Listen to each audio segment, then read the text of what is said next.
जी अस्सलाम वालेकुम। लेक्चर के अगले हिस्से की तरफ चलते हैं। 104 पार्ट बी। इसमें जो हमारा लास्ट कंसेप्ट है ऑडिट का, हाउ टू ड्राफ्ट मॉडिफिकेशन, ये डिस्कस करेंगे। इसके अलावा दो तीन छोटे छोटे बराए नाम कंसेप्ट्स हैं। एक कोड ऑफ एथिक्स का है, वो इंटर रिलेशनशिप वाला, और एक चैप्टर 24 में है ऑडिट रिस्क की न्यूमेरिक एग्जांपल। 3-3, 4-4 मिनट के कंसेप्ट्स हैं, लेकिन वो आज के लेक्चर में मैं नहीं कवर कर रहा, कल कर लेंगे। हाँ जी, क्योंकि मैं चाह रहा हूँ आज मेन कंसेप्ट के साथ ये दूसरे कंसेप्ट मिक्स ना हो। और होम असाइनमेंट आपके साथ शेयर कर दी जाएगी, आपने वो होम असाइनमेंट भी आज के करने हैं। यानी लेक्चर खत्म हो गए, समझ लीजिए कल आपका लेक्चर जो होगा वो होम असाइनमेंट का होगा, और ये जो गैर जरूरी किस्म के कंसेप्ट हैं लेकिन हमारे सिलेबस में हैं 2-3, इनको भी हम निपटाएंगे। असल काम कल टारगेट हमारा होगा केस स्टडी की प्रैक्टिस, तो वो आप जरूर कीजिएगा। अब अगला आधा घंटा आपने अटेंटिव होके चीजों को सुनना और समझना है, और इसको घर जाके रिवाइज जरूर करना है। क्योंकि ये अगर आपने एक दफा इसको रिवाइज ना किया ना, असाइनमेंट ना की एक दफा खुद अपने हाथ से, तो ये फिर हो सकता है कुछ दिनों के बाद जहन से निकल जाए। तो आपने इसको नोट करते रहे चीजें साथ साथ, और घर जाके रिवाइज आज ही के दिन में रिवाइज करना लाजमी है। चीजें सिंपल है। सीख क्या रहे हैं हम? देखिए, हमने चैप्टर 4 में सीखा था कि सबसे अहम डॉक्यूमेंट जो ऑडिटर प्रिपेयर करता है वो ऑडिट रिपोर्ट है। एग्रीड? ऑडिट रिपोर्ट के अंदर भी डिफरेंट पैराग्राफ्स हैं, सेक्शंस हैं। उनमें जो सबसे अहम पैराग्राफ है वो है ओपिनियन पैराग्राफ, जो सबसे पहले भी आता है। और चूंकि बेसिस फॉर ओपिनियन पैराग्राफ उसके साथ ही इंटीग्रेटेड है, उससे ही रिलेटेड है, तो इसीलिए हम जितना ओपिनियन पैराग्राफ हमारे लिए अहम है उतना ही बेसिस फॉर ओपिनियन पैराग्राफ अहम है। तो आपको याद होगा, आप अक्सर ये क्वेश्चन पूछते थे, सर कौन कौन से रिपोर्ट में कौन कौन से पैराग्राफ हमने याद करने हैं। आपको कहता था ओपिनियन और बेसिस फॉर ओपिनियन ये लाजमी याद करने हैं। फिर इसके बाद जो जो वो मॉडिफिकेशन वाले पैराग्राफ थे, जैसे MCs of matter, other matter, की ऑडिट मैटर, गोइंग कंसर्न, इनकी ड्राफ्टिंग को आप याद कर लें। जो रूटीन के पैराग्राफ है, मैनेजमेंट रिस्पांसिबिलिटी, ऑडिटर रिस्पांसिबिलिटी वगैरह वगैरह, इनको सिर्फ रीड कर लें, कोई मेन कंसेप्ट आपको पता हो काफी है। वो रूटीन वाले पैराग्राफ याद करने की जरूरत नहीं है। अब बाकी के पैराग्राफ हमने एमसीओ मैटर पैराग्राफ की ड्राफ्टिंग भी आपको याद होगा, पढ़ ली। Other matter, going concern, uncertainty, की ऑडिट मैटर कैसे ड्राफ्ट करना है, पढ़ लिया। एक पैराग्राफ रह गया था, ओपिनियन पैराग्राफ, जो कि हम आज स्टडी करने जा रहे हैं। सीखने क्या जा रहे हैं? हमने ओपिनियन पैराग्राफ और बेसिस फॉर ओपिनियन पैराग्राफ को कैसे ड्राफ्ट करना है। अगर अनमोडिफाइड ओपिनियन हो फिर कैसे ड्राफ्ट करना है, अगर क्वालिफाइड ओपिनियन हो फिर कैसे ड्राफ्ट करना है, एडवर्स ओपिनियन हो फिर कैसे ड्राफ्ट करना है, डिस्क्लेमर ऑफ ओपिनियन फिर कैसे ड्राफ्ट। यानी 4 तरह के ओपिनियन है, अनमोडिफाइड, क्वालिफाइड, एडवर्स, डिस्क्लेमर। हर केस में ओपिनियन पैराग्राफ कैसे ड्राफ्ट करना है और बेसिस फॉर ओपिनियन पैराग्राफ कैसे ड्राफ्ट करना है, ये सीखने जा रहे हैं। लेक्चर के इस हिस्से में हम क्या सीखने जा रहे हैं कि 4 तरह के ओपिनियन है। हर टाइप ऑफ ओपिनियन में ओपिनियन पैराग्राफ की ड्राफ्टिंग कैसे होगी और बेसिस फॉर ओपिनियन पैराग्राफ की ड्राफ्टिंग कैसे होगी, हम ये सीखने जा रहे हैं। एग्रीड? क्लियर हो गया? अच्छा, अब सुन, 4 पैराग्राफ, इसमें से एक पैराग्राफ की ड्राफ्टिंग तो आप ऑलरेडी सीख चुके हैं कि अनमोडिफाइड। शाबाश। लेकिन अरसा हुआ आप प्रोबेबली भूल गए होंगे, इसीलिए रिफ्रेश हो जाए, इसलिए आपके सामने ये दोबारा से रिपोर्ट का फॉर्मेट रखा जा रहा है। ये है ड्राफ्टिंग एग्जांपल ऑफ अनमोडिफाइड। देखता हूं अगर फॉन्ट साइज मजीद बढ़ जाए तो। बढ़ गया जी, बस ठीक है, इतना ठीक। यह है ड्राफ्टिंग एग्जांपल ऑफ, पढ़िए क्या है, drafting example of unmodified opinion. Unmodified opinion, इसको अंडरलाइन कीजिए। इसमें आपको 2 पैराग्राफ नजर आ रहे हैं, कौन कौन से? ओपिनियन और बेसिस। तो सबसे पहली चीज आपने नोट करनी है कि हेडिंग जरूर देनी है, हेडिंग के बगैर नहीं। और हेडिंग में पहले ओपिनियन पैराग्राफ, फिर बेसिस। अगर केस स्टडी में पहले बेसिस ले आए बाद में ओपिनियन कहे गलती ढूंढो, आपने कहा ना सबसे बड़ी गलती तरतीब उलट तेरी भाई, पहले ओपिनियन बाद में बेसिस आएगी, ओपिनियन और बेसिस ओपिनियन, ठीक है जी। अच्छा, अब ओपिनियन पैराग्राफ के भी दो हिस्से होते हैं और बेसिस फॉर ओपिनियन के भी दो हिस्से होते हैं। ओपिनियन पैराग्राफ का जो पहला हिस्सा होता है उसमें ओपिनियन नहीं लिखा जाता, वो इंट्रोडक्टरी पैराग्राफ है, हमने क्या किया, किस कंपनी का किया, किस साल का किया, वगैरह वगैरह, इंट्रोडक्टरी पैराग्राफ।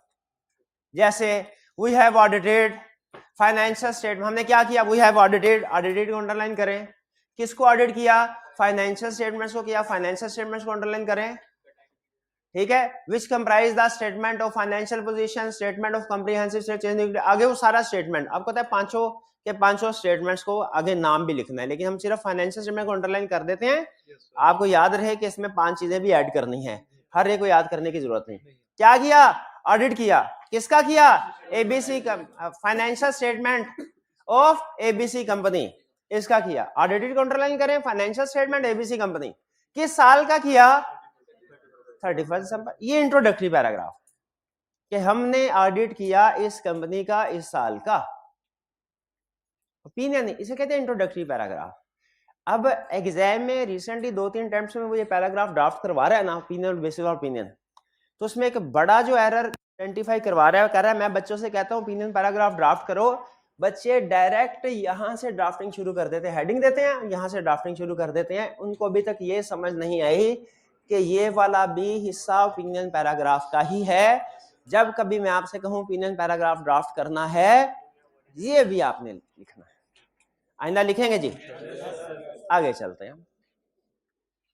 फिर इसके बाद ओपिनियन आएगा, क्या, in our opinion financial statements give true and fair view of financial statements of ABC limited and its financial performance and cash flow for the year then and in accordance with, यानी अब उसी के ऊपर किस financial statement को underline करें, वो बता रहा है क्या कि ठीक, क्या ठीक है, फाइनेंशियल स्टेटमेंट्स किस कंपनी की, एबीसी लिमिटेड की, किस साल की, इस साल, ठीक है, और किसके मुताबिक ठीक है, ये एप्लीकेबल फाइनेंशियल रिपोर्टिंग फ्रेमवर्क, इसको भी अंडरलाइन करें। ओपिनियन में ये एप्लीकेबल फाइनेंशियल रिपोर्टिंग फ्रेमवर्क लिखना जरूरी होता है। एक सीफैब लेवल की केस स्टडी थी, उसमें सिर्फ इसने इतना लिखा कि financial statement give true and fair view, उसने कहा गलत है। इन अकॉर्डेंस विद आईएफआरएस, ये किसने लिखना है, क्या कोई ऑडिट ऐसा है फाइनेंशियल स्टेटमेंट ऐसा है जो फ्रेमवर्क के बगैर हो, आपने लिखना है उसको, भाई ये बात समझ आए। अच्छा, इसमें एक चीज पे आपने परेशान नहीं होना कि ऊपर उसने 5 सेट बताए हैं फाइनेंशियल स्टेटमेंट्स के, नीचे 3 है, ये प्रैक्टिस है, ये प्रैक्टिस है। आपने एक पैराग्राफ में भी 5 का जिक्र कर दिया, हुज्जत पूरी हो गई आपकी, अब वो दोबारा वो जरूरी नहीं है। अब ये चूंकि स्टैंडर्ड के वर्ड्स है इसलिए हम इनको चैलेंज नहीं करते, नीचे भी 5 लिख देता तो अच्छी बात थी, लेकिन नीचे उसने 3 लिखे, कोई प्रॉब्लम नहीं, ऊपर तो 5 कवर हो गए ना, तो पहले वाले पैराग्राफ में 5 कवर होने चाहिए, वो हो गए, बिल्कुल ठीक, फिर कोई प्रॉब्लम नहीं। तो अभी तक की डिस्कशन में हमने क्या सीखा कि 4 ओपिनियन है, हम क्या सीखने जा रहे हैं, हर 4 टाइप ऑफ ओपिनियन है, हम हर ओपिनियन के अंदर ड्राफ्टिंग सीख रहे हैं, ओपिनियन पैराग्राफ की भी और बेसिस फॉर ओपिनियन की। पहले हमने ओपिनियन की जो ऑलरेडी सीख चुके हैं, रिवाइज कर रहे हैं। अब बेसिस फॉर ओपिनियन जो होगा, क्या अनमॉडिफाइड ओपिनियन में भी स्टूडेंट पूछ सकते हैं सर क्या अनमॉडिफाइड ओपिनियन में भी बेसिस फॉर ओपिनियन आएगा? यस, अनमॉडिफाइड ओपिनियन में भी बेसिस फॉर ओपिनियन आएगा। उसमें क्या लिखना है, उसमें आपने ये लिखना ओपिनियन दे रहे हैं तो क्या बेसिस है, क्या सिर्फ पैसे लेके साइन कर दिए, क्या ऑडिट किया, एविडेंस ऑब्टेन किया, एविडेंस किसके मुताबिक, आईएसएस के मुताबिक ऑब्टेन किया, क्या इसमें कोड ऑफ एथिक्स को कंप्लाई किया, बिल्कुल किया, क्या सफिशिएंट एप्रोप्रिएट एविडेंस मिल गया, ये सारी चीजें बतानी है बेसिस फॉर ओपिनियन में। ठीक है जी, तो बेसिस फॉर ओपिनियन में क्या बताना है, we conducted our audit in code, हमने किसके मुताबिक ऑडिट किया, हमने आईएसएस के मुताबिक ऑडिट किया। फिर इसके बाद आवर रिस्पॉन्सिबिलिटी अंदर 2 स्टैंडर्ड्स आर फर्दर डिस्क्राइब्ड, कहता है हमारी रिस्पॉन्सिबिलिटी, अगर तुम्हें हमने आईएसएस के मुताबिक ऑडिट किया लेकिन इसमें हमारी मजीद क्या रिस्पॉन्सिबिलिटी है वो अगर तुमने पढ़नी है ना, तो ये उसके लिए मुनासिब जगह नहीं है, उसके लिए मुनासिब जगह है ऑडिटर रिस्पॉन्सिबिलिटी। बराए मेहरबानी बकिया सफा नंबर इतने में मुलाहजा फरमाए। इधर मुझे काम की बात करने दे, इधर मुझे बेसिस फॉर ओपिनियन में। तो पहले उसने बता दिया हमने आईएसएस के मुताबिक ऑडिट किया, फिर उसने बता दिया कि मेरी रिस्पॉन्सिबिलिटी आइटर रिस्पॉन्सिबिलिटी वाले सेक्शन में डिटेल पढ़नी हो तो उधर पढ़ लो। फिर उसने अच्छा ये आईएसएस को अंडरलाइन कर लें बेसिस फॉर ओपिनियन में, जिसे आपको पता चले हमने आईएसए का जिक्र करना है। फिर वी आर इंडिपेंडेंट, इंडिपेंडेंट को अंडरलाइन कर लें, यानी सिर्फ ऑडिट करना। देखिए रिपोर्ट का टाइटल क्या था याद है?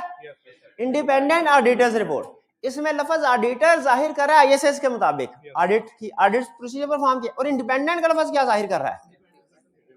कोड ऑफ एथिक्स को भी फॉलो किया है। अब दूसरी वो पहले उसने आईएसएस का जिक्र कर दिया, फिर उसने कहा कोड ऑफ एथिक्स को भी तो फॉलो किया था मैंने। इंडिपेंडेंट को अंडरलाइन करें और नीचे कोड ऑफ एथिक्स को अंडरलाइन करें। We are independent of the company in accordance with international ethics standard board for accountant. ये याद है आईएएसबी का बोर्ड था, code of ethics for professional accountants.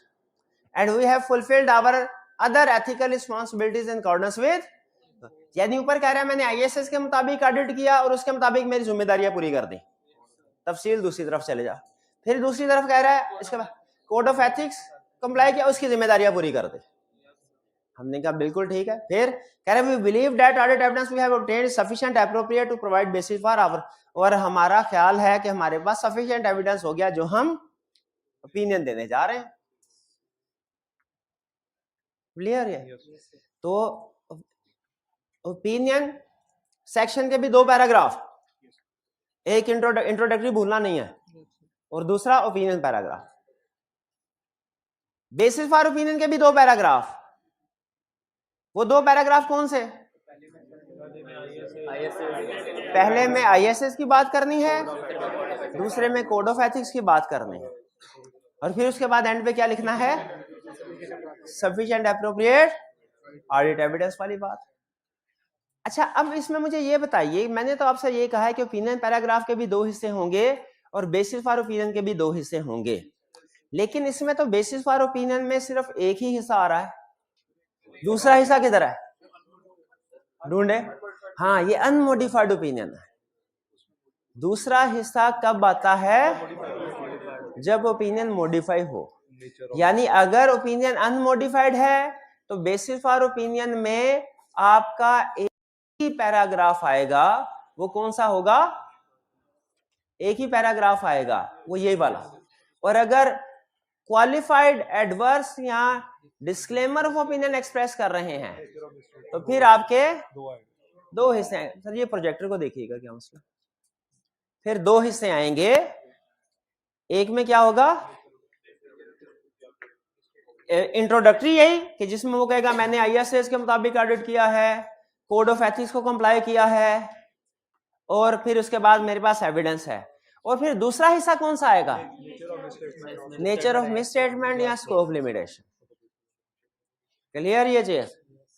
चलिए अब आगे चलते हैं। अब हमने जब ये ड्राफ्टिंग सीखनी है, अनमोडिफाइड ओपिनियन की ड्राफ्टिंग कंप्लीट हो गई। क्लियर? अब किसकी ड्राफ्टिंग की तरफ चले? क्वालिफाइड। यानी अब मैंने आपको सिखाना है क्वालिफाइड ओपिनियन की ड्राफ्टिंग कैसे होगी, एडवर्स ओपिनियन की, डिस्क्लेमर ओपिनियन की कैसे होगी। इसमें याद रखिए क्वालिफाइड ओपिनियन है ना अगर, तो इसमें ओपिनियन की जगह वर्ड यूज होगा qualified opinion. Basis for opinion की जगह वर्ड यूज होगा basis for qualified. Adverse opinion है तो यहां ओपिनियन की जगह पे वर्ड यूज होगा एडवर्स ओपिनियन, और बेसिस फॉर ओपिनियन की जगह बेसिस फॉर एडवर्स ओपिनियन। अगर डिस्क्लेमर ऑफ ओपिनियन है तो, और यहां पे ये क्लियर। अच्छा हर मॉडिफाइड ओपिनियन में क्वालिफाइड हो, एडवर्स हो या डिस्क्लेमर, बेसिस फॉर ओपिनियन के बाद एक और पैराग्राफ ऐड होगा, इसके बाद ऐड होगा।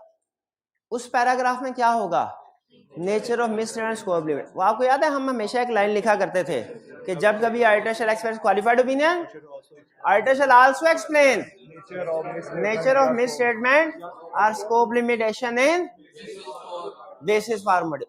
वो यहां पे नीचे अगले पैराग्राफ में वो एक्सप्लेन किया जाएगा मिस स्टेटमेंट या स्कोप लिमिटेशन को। क्लियर? तो मुझे बताइए अभी तक की डिस्कशन में क्या आपको अनमोडिफाइड ओपिनियन ड्राफ्ट करना आ गया? क्या आपको पता चल गया कि क्वालिफाइड एडवर्स या डिस्क्लेमर ओपिनियन के केस में रिपोर्ट में क्या चेंज आएगी? सबसे अहम पैराग्राफ हेडिंग चेंज होगी और फिर नीचे एक एडिशनल पैराग्राफ ऐड होगा। हाँ, जो डिस्क्लेमर ऑफ ओपिनियन है ना, उसमें एक थोड़ा सा चेंज आता है। यहाँ पे वी कंडक्टेड आवर ऑडिट नहीं लिखा करते हम। क्यों? क्योंकि डिस्क्लेमर में कुछ किया ही नहीं, तो उसमें लिखते हैं we were engaged to conduct audit. ये एक थोड़ा सा फर्क होता है, डिस्क्लेमर ऑफ ओपिनियन में वी वर एंगेज्ड। अब हम चलते हैं क्वालिफाइड ओपिनियन, एडवर्स और डिस्क्लेमर ओपिनियन। ड्राफ्टिंग के पॉइंट ऑफ व्यू से जब भी हमने ओपिनियन, मॉडिफाइड ओपिनियन या basis for modified opinion paragraph को ड्राफ्ट करना है, तो हम इसको दो हिस्सों में डिवाइड करते हैं ड्राफ्टिंग। एक हम सीखेंगे ओपिनियन की ड्राफ्टिंग और एक बेसिस फॉर ओपिनियन की ड्राफ्टिंग। यानी पहले हम सीखेंगे क्वालिफाइड ओपिनियन कैसे ड्राफ्ट होता है, एडवर्स ओपिनियन कैसे ड्राफ्ट होता है, डिस्क्लेमर ऑफ ओपिनियन कैसे ड्राफ्ट होता है। फिर सीखेंगे हम basis for qualified opinion, basis for adverse opinion, basis for clear. और जब क्वालिफाइड ओपिनियन होगा, बताइए इसमें से कौन कौन सा सेक्शन आपका इफेक्ट होगा? एक ये और एक नीचे एडिशनल पैराग्राफ आ जाएगा। जब कभी क्वालिफाइड होगा, एडवर्स होगा, डिस्क्लेमर ओपिनियन होगा, कौन सा पैराग्राफ चेंज होगा? एक ये तो अनमोडिफाइड ओपिनियन है। क्वालिफाइड होगा तो क्वालिफाइड ओपिनियन आएगा, एडवर्स होगा तो एडवर्स ओपिनियन आएगा, डिस्क्लेमर ओपिनियन होगा डिस्क्लेमर ओपिनियन, और नीचे एडिशनल। फिर से बताइए, क्वालिफाइड ओपिनियन है मिस स्टेटमेंट की वजह से, यहां पे क्या होगा? Qualified opinion. यहां पे क्या होगा? Nature of miss statement. अगर डिस्क्लेमर ऑफ ओपिनियन है स्कोप लिमिटेशन की वजह से, इधर डिस्क्लेमर ऑफ ओपिनियन और इधर नेचर ऑफ स्कोप लिमिटेशन को एक्सप्लेन किया जाए। अब यानी जब कभी हमने मॉडिफाइड ओपिनियन की ड्राफ्टिंग करनी होगी तो हमने ओपिनियन को भी ड्राफ्ट करना है, बेसिस फॉर ओपिनियन को भी। इसमें ओपिनियन की ड्राफ्टिंग छोटी है, ओपिनियन की ड्राफ्टिंग और बेसिस ऑफ ओपिनियन की ड्राफ्टिंग बड़ी है। लेकिन ओपिनियन की ड्राफ्टिंग, हालांकि बेसिस फॉर ओपिनियन की ड्राफ्टिंग लेंथी है लेकिन इजी। फिर से, जब कभी qualified opinion, adverse opinion, disclaimer opinion draft करना होगा ना, हमने दो पैराग्राफ ड्राफ्ट करने हैं, एक ओपिनियन, एक basis for opinion. Opinion paragraph short है, basis for opinion large paragraph है, लॉन्ग है। लेकिन basis for opinion paragraph easy है। क्यों? बेसिस फॉर ओपिनियन पैराग्राफ में आप अपनी वर्डिंग यूज कर सकते हैं, जर्नल लिख सकते हैं, रूल बताया जाएगा, उस रूल के मुताबिक आप अपनी इंग्लिश के मुताबिक उसको एक्सप्लेन कर सकते हैं। ओपिनियन पैराग्राफ स्टैंडर्डाइज वर्डिंग में होता है। ओपिनियन पैराग्राफ पूरी दुनिया में 4 ही हैं, उन्हीं 4 में से वो वर्डिंग स्टैंडर्डाइज यूज करनी है। लेकिन बेसिस फॉर ओपिनियन, आपको पता है मिस स्टेटमेंट तो हजारों तरह की हो सकती है। अब जैसी मिस स्टेटमेंट होगी वैसा basis for qualified opinion paragraph होगा, वो भी हजारों तरह का हो सकता है। तो स्टैंडर्ड ने क्या किया, उसने कहा जो मॉडिफाइड ओपिनियन है ना, उसकी मैं आपको स्टैंडर्डाइज वर्डिंग दे देता हूं, वो याद कर लें। बेसिस फॉर ओपिनियन कहता है मैं दे नहीं सकता स्टैंडर्डाइज, एग्जांपल दे सकता हूं, स्टैंडर्डाइज वर्डिंग नहीं दे सकती, वो नहीं दे सकता, वो सिचुएशन टू सिचुएशन वेरी करेगी। तो खुद बताइए, अब जिन स्टूडेंट्स को रट्टा लगाना आसान लगता है, खुद से इंग्लिश लिखना मुश्किल लगता है, उनके लिए opinion qualified modified opinion paragraph draft करना आसान है, बेसिस मुश्किल है। और जिनको रट्टा लगाना मुश्किल लगता है, खुद से इंग्लिश लिख लेते हैं, उनके लिए ओपिनियन पैराग्राफ मुश्किल है, बेसिस फॉर ओपिनियन आसान है। लेकिन थोड़ी सी प्रैक्टिस करें तो अंडरस्टैंड। अब सुनिए, ओपिनियन पैराग्राफ अनमोडिफाइड याद कर लिया, क्वालिफाइड ओपिनियन पैराग्राफ कैसे आएगा सुन लें। क्वालिफाइड ओपिनियन में क्या लिखेंगे? अच्छा, अनमोडिफाइड ओपिनियन जो आपने याद कर लिया है, इसमें क्या लिखते हैं? In our opinion financial statements give true and fair view of financial statement of आगे financial position, performance, cash flow वगैरह वगैरह। ठीक है, अब ये है in our opinion financial statements give in our opinion financial statement give true and fair view of unmodified है। Unmodified क्या है? In our opinion financial statements give true and fair view of financial position वगैरह वगैरह वगैरह। अब सुनिए ये qualified opinion सुनिए। अच्छा, चाहे क्वालिफाइड ओपिनियन मिस स्टेटमेंट की वजह से या स्कोप लिमिटेशन की वजह से है, क्वालिफाइड वर्डिंग सेम रहेगी ओपिनियन की। ओपिनियन की वर्डिंग, क्वालिफाइड ओपिनियन की वर्डिंग सुनिए। In our opinion except for the matters as described in basis for qualified opinion financial statements give true and fair view of financial position. यानी सारा para unmodified, सिर्फ शुरू में क्या किया, कुछ अल्फाज चेंज कर दिए। फिर से अब बताइए, अगर वो कहे क्वालिफाइड ओपिनियन ड्राफ्ट करो, क्या करेंगे? In our opinion except for effect of matter, except for effect of matters described in basis for qualified opinion section financial में आगे सारा अनमोडिफाइड ओपिनियन। मैं खुद बता भाई, क्वालिफाइड ओपिनियन ड्राफ्ट करना आ गया, मिस स्टेटमेंट का भी, स्कोप लिमिटेशन का भी, दोनों का सेम ही तो है। क्या है? In our opinion except for the effects of matter described in basis for qualified opinion section financial statement give true and fair view। Simple. अच्छा, अब आ जाते हैं हम एडवर्स ओपिनियन की तरफ। एडवर्स ओपिनियन में क्या होगा? इधर था except for the effect of matter described in basis for qualified. Adverse में क्या लिखेंगे? Because of significance of matter described in basis for adverse opinion section financial statement do not give true and fair view. क्या adverse opinion की wording क्या है?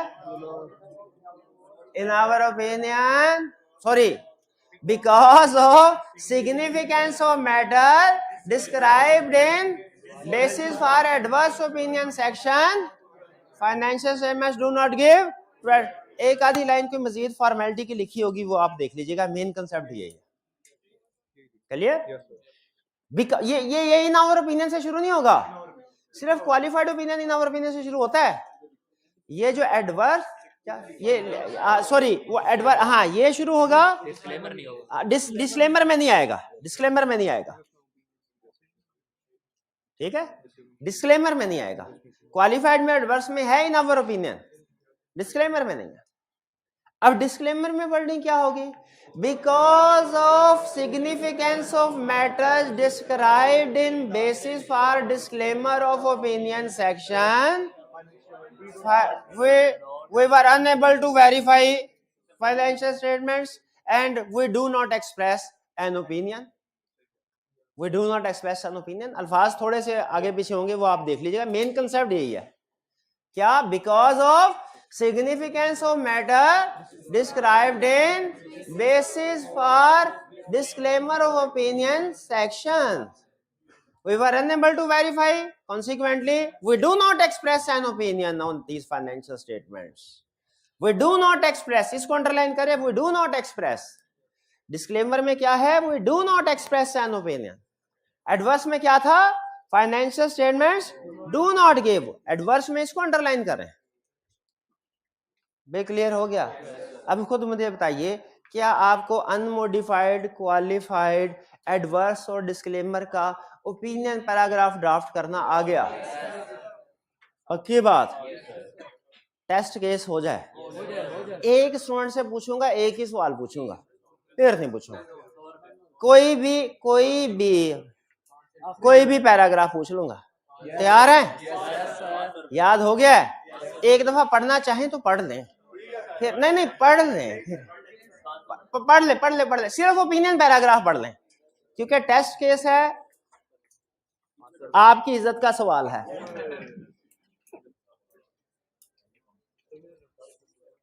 Qualified opinion भी पढ़ लें, एडवर्स भी, डिस्क्लेमर भी, बेसिस नहीं पढ़नी।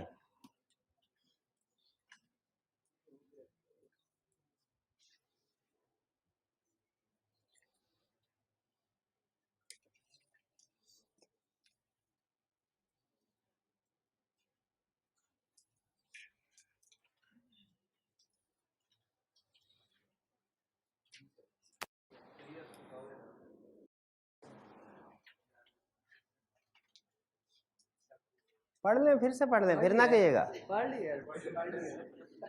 कि सर ये तो सामने की बात थी सर, एक मौका और दे दें। मौका नहीं मिलना और।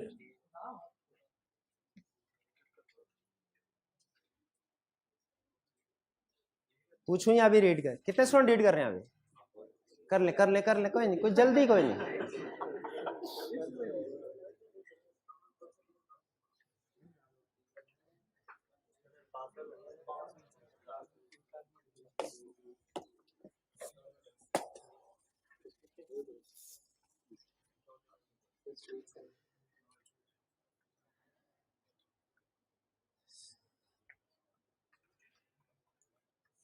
जी कर लिया रे?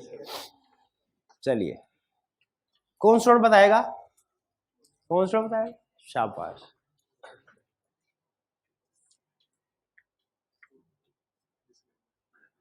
एडवर्स ओपिनियन हमने देना है, उसकी ड्राफ्टिंग करनी है। आपने adverse opinion, basis for adverse opinion नहीं, एडवर्स ओपिनियन का पैराग्राफ डिस्क्राइब कीजिए। और कोई नहीं बोलेगा? शाबाश, यही देखना था मैंने, क्या वी हैव ऑडिटेड वाली बात लिखते हैं कि नहीं लिखते? बेहतरीन, वी हैव ऑडिटेड। चले ये तो हो गया, इसके बाद अगला पैराग्राफ सुना दें। In our opinion except for the matter.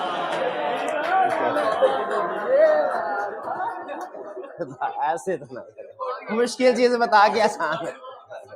चले कोई बात नहीं, कोई बात नहीं, ग्रेस मार्क्स दे देते हैं आपको। चलिए, अच्छा आप ओपिनियन पैराग्राफ समझ आ गए। अगर आपसे कोई भी ओपिनियन पैराग्राफ ड्राफ्ट करने को कहे तो बताइए कर सकते हैं? अच्छा, अनमोडिफाइड तो कर सकते थे आप, क्वालिफाइड भी कर सकते हैं पक्का? डिस्क्लेमर भी कर सकते हैं पक्का? एडवर्स भी कर सकते हैं? डिस्क्लेमर में एक्सेप्ट फॉर लिखना भूल तो नहीं जाएंगे? भूल जाना है क्योंकि उसमें है ही नहीं। डिस्क्लेमर में वी डू नॉट एक्सप्रेस। ठीक ठीक, चलिए ये अच्छा, अब चलते हैं हम बेसिस की तरफ। बेसिस में रूल बहुत सिंपल, या तो बेसिस फॉर ओपिनियन में मिस स्टेटमेंट होगी, या बेसिस फॉर ओपिनियन में स्कोप लिमिटेशन होगी। क्या होगा? या कुछ भी नहीं, अनमोडिफाइड है तो कुछ भी नहीं होगा। अगर मॉडिफाइड मिस स्टेटमेंट होगी या बेसिस, ये हम सीख चुके हैं। क्वालिफाइड भी, एडवर्स भी आपने ओके किया, मैंने टिक कर दिया। अब सीख रहे हैं basis for modified opinion. Opinion जब कभी मॉडिफाइड होगा, रीजन इसकी दो ही हो सकती हैं, या तो मिस स्टेटमेंट या स्कोप लिमिटेशन। इसके अलावा तीसरी रीजन दुनिया में कोई नहीं। मिस स्टेटमेंट है तो इसकी दो रीजंस होंगी। मिस स्टेटमेंट अमाउंट्स में भी हो सकती है, डिस्क्लोजर में भी हो सकती है। ये असल में उसने मिस स्टेटमेंट को फर्दर दो हिस्सों में इसलिए क्लासिफाई किया है कि जब अमाउंट्स की मिस स्टेटमेंट होती है ना, तो हम उसकी क्वांटिफिकेशन करते हैं। जैसे होता है ना रेक्टिफाइंग एंट्री पास करने की कोशिश करना, कि अगर ये सही रिकॉर्ड होता तो हमारे एसेट्स इतने से कम हो जाते और प्रॉफिट इतने से कम हो जाता। ये इसे कहते हैं क्वांटिफिकेशन। खुद बताइए, डिस्क्लोजर में अगर मिस स्टेटमेंट हो, क्या हम उसकी क्वांटिफिकेशन कर सकते हैं? वो तो एबीसी में होता है। लेकिन अमाउंट्स में अगर मिस स्टेटमेंट हो तो क्या क्वांटिफिकेशन करनी चाहिए? बिल्कुल करनी चाहिए। इसलिए उसने कहा मिस स्टेटमेंट अगर अमाउंट्स में है ना, तो आपने उसको एक्सप्लेन करने के बाद उसकी क्वांटिफिकेशन करने की कोशिश करनी है अगर पॉसिबल हो। और अगर मिस स्टेटमेंट डिस्क्लोजर में है ना, तो उसको एक्सप्लेन करने के बाद जो डिस्क्लोजर है सही, वो देने की कोशिश करनी है अगर पॉसिबल हो। फिर से मुझे बताइए, बेसिस फॉर मॉडिफाइड ओपिनियन में सबसे पहले आपने क्या देखना है कि ये मिस स्टेटमेंट का केस है कि स्कोप लिमिटेशन का। अगर मिस स्टेटमेंट का है तो आपने देखना है कि क्या अमाउंट्स में है या कि डिस्क्लोजर में है। अगर अमाउंट्स में मिस स्टेटमेंट है तो उसकी नेचर को एक्सप्लेन करने के बाद क्वांटिफिकेशन करनी है अगर पॉसिबल हो। और अगर डिस्क्लोजर में मिस स्टेटमेंट है तो उसको डिस्कस करने के बाद डिस्क्लोजर इंक्लूड करने की कोशिश करनी है अगर पॉसिबल हो। ठीक है, अब वो हमें एग्जांपल दे रहा है, लेकिन एग्जांपल सिर्फ अमाउंट्स की होगी, क्योंकि ज्यादातर मिस स्टेटमेंट प्रैक्टिस में भी अमाउंट्स की होती हैं। डिस्क्लोजर की एग्जांपल उसने नहीं दी, जो हम ड्राफ्टिंग एग्जांपल सीख रहे होंगे वो कि अमाउंट की होगी। तो अगर मिस स्टेटमेंट है अमाउंट्स में, आपने क्या करना है, नेचर ऑफ मिस स्टेटमेंट जो जनरल रूल है हमारा उसके मुताबिक, फिर अहम चीज आपने उसे क्वांटिफाई करने की कोशिश करनी है, डिस्क्राइब करना है, साथ में क्वांटिफाई करने की कोशिश करनी है अगर पॉसिबल हो। अगर क्वांटिफिकेशन पॉसिबल नहीं है तो लिख देंगे क्या कि क्वांटिफिकेशन नॉट पॉसिबल। चलिए, अच्छा ये क्वांटिफिकेशन से क्या मुराद है ये बता रहा है, कह रहा है क्वांटिफिकेशन से मुराद है कि अगर आप सही ट्रांजैक्शन रिकॉर्ड करते तो फाइनेंशियल स्टेटमेंट का जो जो एरिया इफेक्ट होता उस पे इफेक्ट बताना है आपने। एक्सपेंसेस बढ़ जाएंगे, एसेट्स कम हो जाएंगे, इक्विटी पे क्या फर्क पड़ेगा, टैक्स पे क्या फर्क पड़ेगा, वगैरह वगैरह, अमाउंट्स के साथ अगर पॉसिबल हो। और अगर डिस्क्लोजर में मिस स्टेटमेंट है तो आपने डिस्क्राइब तो करना ही है कि डिस्क्लोजर रॉन्ग है कि नॉन डिस्क्लोजर है। डिस्क्लोजर ना देना भी मिस स्टेटमेंट है और डिस्क्लोजर देना लेकिन गलत देना, नॉन डिस्क्लोजर भी मिस स्टेटमेंट है और रॉन्ग डिस्क्लोजर भी। इसमें क्वांटिफिकेशन नहीं है, बल्कि इसमें क्या कहता है कि ओमिटेड डिस्क्लोजर जो है वो आप दे दीजिए, जो डिस्क्लोजर कोशिश करे। और अगर जैसे यहां पे क्वांटिफिकेशन पॉसिबल नहीं थी, मे बी यहां पे भी डिस्क्लोजर इंक्लूड करना पॉसिबल ना हो, तो फिर रहने दे।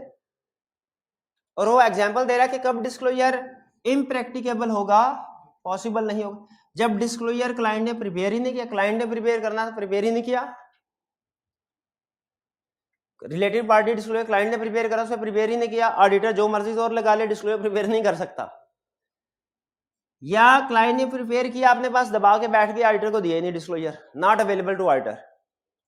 या डिस्क्लोजर क्लाइंट ने, मैनेजमेंट ने प्रिपेयर भी किया, ऑडिटर को दिया भी, वो अनड्यू लेंथी है, लेंथी इतना बड़ा कि रिपोर्ट 3 सफ़ों की है, डिस्क्लोजर 6 सफ़ों का है। तो ऐसा डिस्क्लोजर, इस डिस्क्लोजर में तो रिपोर्ट छुप जाएगी। कहता है इस सिचुएशन में फिर डिस्क्लोजर ना दीजिए, सिर्फ बता दीजिए कि ये गलत है। क्लियर? फिर से ओपिनियन पैराग्राफ की ड्राफ्टिंग सीख ली। अब क्या सीख रहे हैं? बेसिस फॉर ओपिनियन की ड्राफ्टिंग। बेसिस फॉर ओपिनियन की ड्राफ्टिंग में हमने क्या सीखना है कि पहले, सबसे पहले किस वजह से मिस स्टेटमेंट के स्कोप लिमिटेशन, मिस स्टेटमेंट की वजह से है तो देखेंगे अमाउंट की गलती है कि डिस्क्लोजर की। अगर अमाउंट की गलती है तो क्वांटिफिकेशन करनी है, क्वांटिफिकेशन नहीं पॉसिबल तो बता देंगे। अच्छा, क्वांटिफिकेशन का एग्जांपल बताइए। क्वांटिफिकेशन का मतलब क्या होता है? क्वांटिफिकेशन ऑफ मिस स्टेटमेंट का कि इसकी वजह से एसेट्स पे, रेवेन्यू पे, एक्सपेंस पे, लायबिलिटी, फाइनेंशियल स्टेटमेंट के जिस जिस हिस्से पे इफेक्ट आ रहा है वो बताना। और डिस्क्लोजर इंक्लूड करना है। अगर डिस्क्लोजर की मिस स्टेटमेंट हो तो हमने सही डिस्क्लोजर इंक्लूड करने की कोशिश करनी है, लेकिन वो कब इम्प्रैक्टिकल होता है इंक्लूड करना? जब मैनेजमेंट ने प्रिपेयर ही नहीं किया, या प्रिपेयर किया लेकिन ऑडिटर को प्रोवाइड नहीं किया, या प्रोवाइड भी किया लेकिन अनड्यू लेंथ था। ये 3 चीज। अब हम इसको एक एग्जांपल से सीखते हैं, लेकिन एग्जांपल सारी याद रखिए अमाउंट्स की होंगी, टेस्टिंग भी वो इसी की कर रहा है, ठीक है, एग्जांपल भी इसी की। अब रैंडमली मैं सिर्फ चूंकि स्किल डेवलप करना, क्योंकि मैंने आपको पहले बताया इसमें कोई रटा, जिसमें रटा था वो आपको बता दिया, उसकी स्टैंडर्डाइज वर्डिंग आपने बैठे बैठे उम्मीद है याद कर ली होगी। घर जाके 10-15 मिनट और लगाएंगे, मजीद पक्की हो जाएगी, उसमें कोई प्रॉब्लम। अब बेसिस फॉर ओपिनियन आपने खुद, इसीलिए मैं अपनी एग्जांपल कोई नहीं ला रहा कि कहीं आप ये ना समझे कि वो सर ने रटा लगा के है सर हमें। मैं आपको ये सिखाना चाह रहा हूं कि आप खुद भी basis for modified opinion draft कर सकते हैं। कोई एग्जांपल बता दीजिए मिस स्टेटमेंट अमाउंट्स में डेटर्स की प्रोविजन रिकॉर्ड नहीं की, और इसका इफेक्ट क्या है मटेरियल के परवेसिव। याद रखे, चाहे मटेरियल हो चाहे परवेसिव हो, बेसिस फॉर मॉडिफाइड ओपिनियन की डिस्क्रिप्शन सेम होगी। मटेरियल या बेसिस फॉर ओपिनियन में इससे फर्क नहीं पड़ता इफेक्ट मटेरियल है कि परवेसिव है। पिक कर रहे हैं? उसमें तो अमाउंट 1000 की होगी वो भी बता देंगे, 10 लाख की होगी वो भी बता देंगे। बेसिस फॉर ओपिनियन में फर्क किससे पड़ता है? कि मिस स्टेटमेंट है कि स्कोप लिमिटेशन है। इससे फर्क पड़ा, इफेक्ट से फर्क नहीं पड़ता। इफेक्ट से फर्क पड़ता है ओपिनियन सेक्शन पे। मटेरियल है तो ओपिनियन कोई और, परवेसिव है तो ओपिनियन कोई और। मिस स्टेटमेंट मटेरियल है तो ओपिनियन कोई और, परवेसिव है तो, लेकिन बेसिस फॉर ओपिनियन में मिस स्टेटमेंट सेम है, डिस्क्रिप्शन ही है ना। तो भाई ने क्या बताया था, हम भूल गए, सॉरी, डाटा की प्रोग्राम। अब सुन लीजिए, इसमें बेसिस फॉर ओपिनियन मैनेजमेंट, सबसे पहले हमने मिस स्टेटमेंट को डिस्क्राइब करना है। मैं दो ही काम करूंगा, दो ही सेंटेंस होंगे मेरे। मिस स्टेटमेंट को डिस्क्राइब करना है, क्वांटिफिकेशन इंक्लूड करनी है। पहले मिस स्टेटमेंट को describe, management has not recorded provision for bad debts on doubtful debts, या management has not recorded provision for bad debt on a debtor which has gone bankrupt after the year end. Yes. Management has not recorded provision for bad debts on doubtful debts, which is a departure of IFRS, which is a violation of IFRS. Yes. ये मैंने miss statement को explain कर दिया। बताइए कोई problem? कोई problem नहीं। अब मैंने क्या करना है, क्वांटिफिकेशन। अगर मैनेजमेंट इसको रिकॉर्ड करती तो डेटर्स भी कम होते, एक्सपेंस बढ़ जाते, प्रॉफिट कम होता, टैक्स कम होता, इक्विटी कम होती। Had management recorded the provision for bad dates, ये सेंटेंस याद है इंग्लिश का? हैड मैनेजमेंट, अगर मैं शुरू से ही रोज लेक्चर लेता, आज को मेरे लेक्चर पेंडिंग ना होते। Had I watched my lectures on daily basis, there would not have been any pending lecture. Had been याद आया? If management been recorded the provision for bad debts, debtors would have been decreased by rupees इतना, operating expenses would have been increased by rupees इतना, income tax and net profit and equity would have been decreased by rupees इतना इतना respectively. नहीं समझ आई? फिर से नहीं समझ आई, फिर से तो क्या एरिया दिया था? Provision, management has not recorded provision for bad debts on doubtful dates, which is a violation of IFRS. Had management recorded the provision for bad debts on doubtful debts, debtors would have been decreased by rupees itna, operating expenses would have been increased by rupees itna, and tax and net profit and equity would have been decreased by rupees itna and itna. भाई कुछ बात समझ आई? Qualified opinion भी आसान, basis भी आसान, ठीक है? इतना है ही इतना।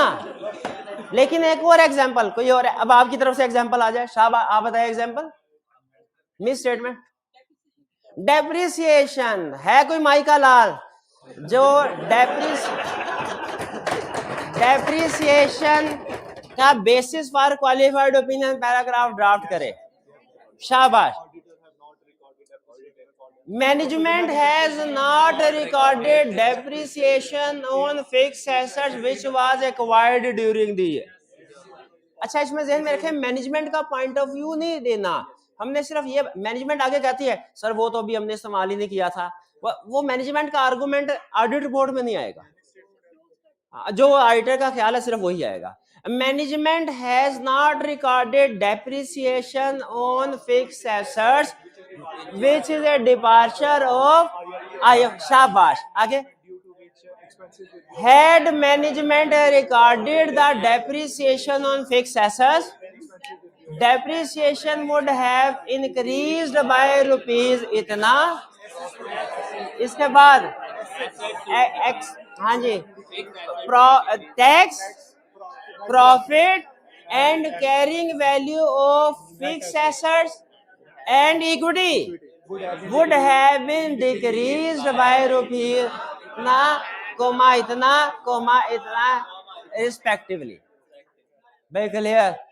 एक और एग्जांपल हो जाए, एक और एग्जांपल हो जाए भाई, इन्वेंट्री की एग्जांपल। इन्वेंट्री क्लाइंट ने lower of cost NOV record नहीं की, ठीक है, क्या लिखेंगे? Management has not recorded inventory at lower of cost and NRV, आगे which is a violation of IFRS। बेहतरीन बेहतरीन, had management recorded inventory at lower of cost and NRV, inventory would have been decreased by rupees इतना, cost of sales would have been increased by rupees itna, and taxes and net profit and equity would have been decreased by rupees itna respectively। Clear? ये कोई है मुश्किल? अच्छा, इसमें कोई अल्फाज आगे पीछे हो भी जाए टेंशन लेने की जरूरत नहीं, क्यों भला? क्योंकि ये बेसिस है, इसकी वर्डिंग स्टैंडर्डाइज नहीं है, रूल जेल में रखना है बस। क्या कि हमने मिस स्टेटमेंट को एक्सप्लेन करना है, क्वांटिफिकेशन देनी है पॉसिबल, क्वांटिफिकेशन पॉसिबल नहीं है तो वो भी रहने दे।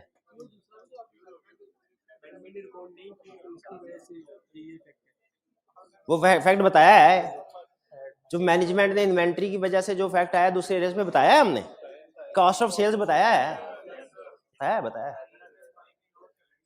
चलिए अब स्कोप लिमिटेशन भी डिस्कस कर लें, लगे या तो कर लें, देख ले, अगर समझ आ रही है तो आगे चलते हैं, वरना कल कर लेंगे, कोई आना तो है। कल कितने स्टूडेंट्स का ख्याल है कल कर लें? कितनों का ख्याल है आज ही करें? कल वाले ज्यादा है तो हाँ, नहीं कल वाले तो करना तो है, चले कोई बात नहीं, कल कर लेते हैं, आना तो है, ताकि आप जरा पक्के हो जाएं, इसको आपको ड्राफ्टिंग करनी आ जाए मिस स्टेटमेंट, ठीक है जी। चलिए अच्छा, वैसे एहतियातन आप पढ़ लाइएगा, उम्मीद है समझ आ जाएगी, ठीक है जी। चलिए हाँ, कल आखिरी क्लास होगी इंशाल्लाह, कल आखिरी क्लास होगी कल। चलिए आज का लेक्चर यहाँ खत्म करते हैं हम, अल्लाह हाफिज।